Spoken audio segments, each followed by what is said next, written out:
Busia, located on the eastern border of Uganda and Kenya.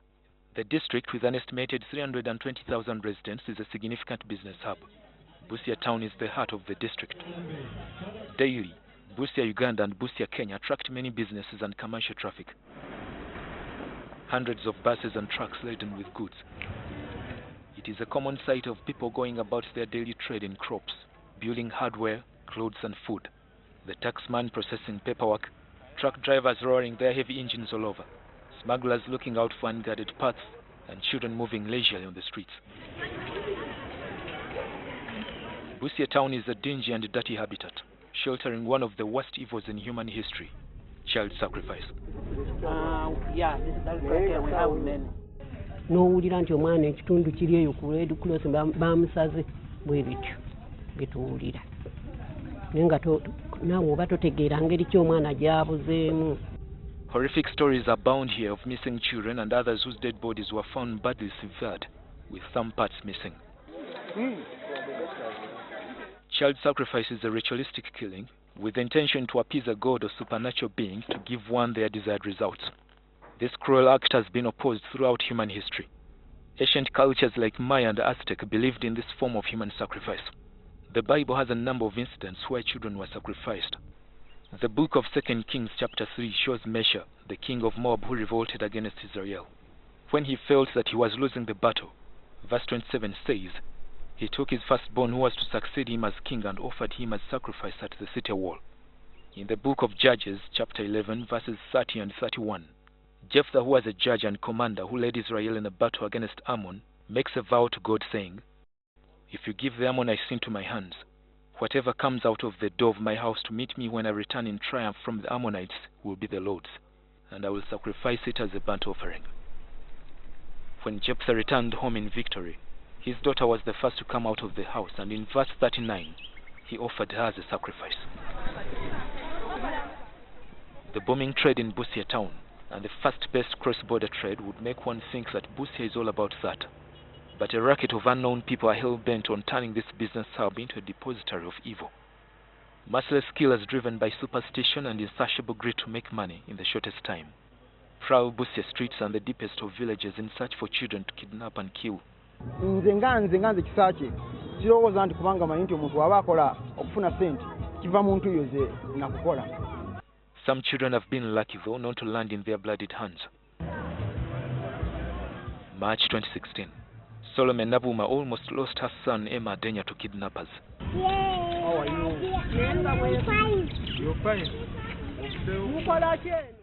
Bwe nasindika omwana ku ssomero n'akomawo okulya emmere kati after lunch bwe baamukwatira ng'addayo ku ssomero omusajja n'amukwata n'amukola ki n'amulimbalimba.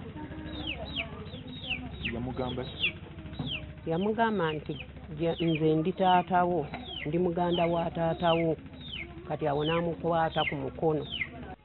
The youngster survived thanks to Busia Miracle Church members who saw a stranger leading Emma away and made an alarm. Busia school zone is a target for child kidnappers and killers.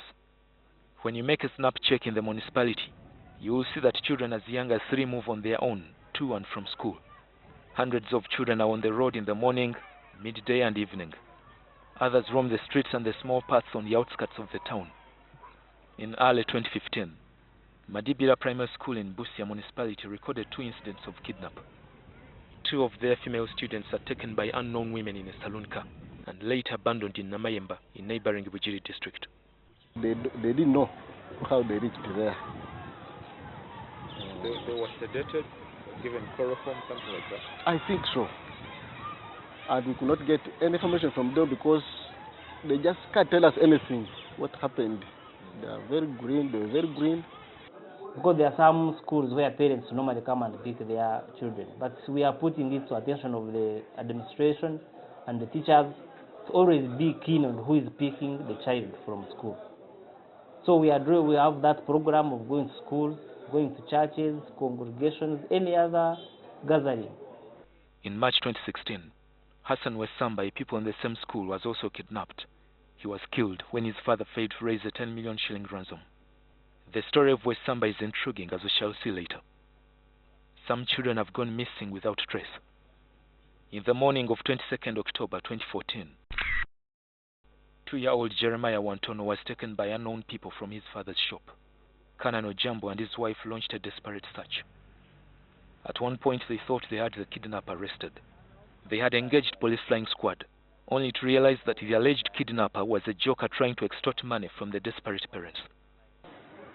But I highly suspect people who ran away with my child could be people who know me, and they are fearing that perhaps if I get to know them, I will arrest them, because the gravity of that case is big, you know.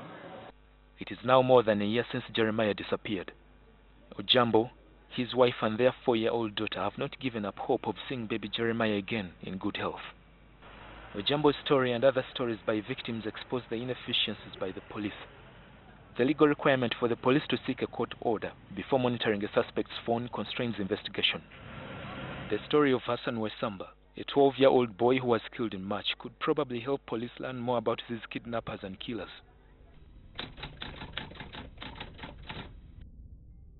Mawero East B, Busia Municipality. Wesamba goes missing on the 8th of March 2016 between his father's home and a playfield in the neighborhood. A man who is still on the run, using phone number 0781 17 67 39, breaks the news of Hassan's kidnap to his father Abdu Wesamba late in the evening of that day.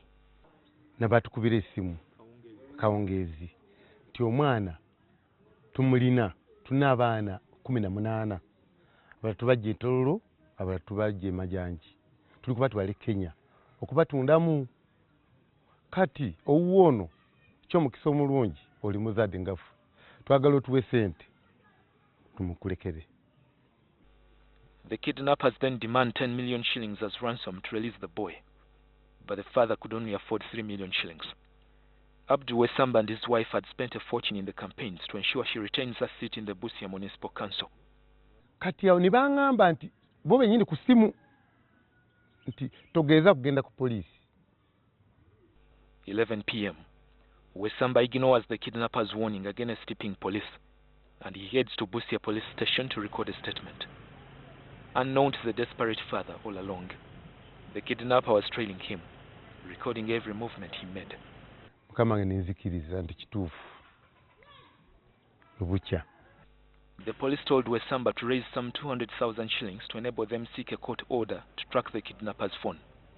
There is really no time to start the process, yet the kidnapper is out there threatening to kill the child.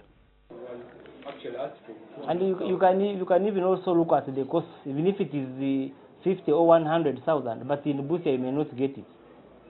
Others will say you go to Kampala or this MTN towers, that's where you will get. So you look at that kind of expenses, which is also somehow a limiting factor. 2 days later, on 10th March, the kidnapper agrees to take the 3 million shillings. He orders Wesamba to go to Busia town with the money. When he gets the agreed location, he is ordered to walk to the police station. Then he gets another order to proceed to a fuel station, and later to Nangwe with money in a plastic bag. All this time, the police are not able to track the phone number sending Wesamba these orders. At Nangwe, a boy is sent to get the money from Wesamba, but he first demands to see his son before handing over the money. The deal then goes cold. The following day, the same person using the same phone number directs Wesamba where to find his son. Esanga yaba batabani bange nga bana ntugenda. Tunoonyereza abantu baali batugambye emanju w'ekisaakaati ekyo esangayo omulambo omwana afudde. Days later, police gets a court order to get details from the kidnapper's phone line. Surprisingly, the evidence points to Wesamba's son, Adam Wesamba, a step-brother to Hassan the deceased. The house in which Hassan was killed remains locked to date, as you can see in the back here. Now, the story of the Wesambas somehow points to something very important in this matter.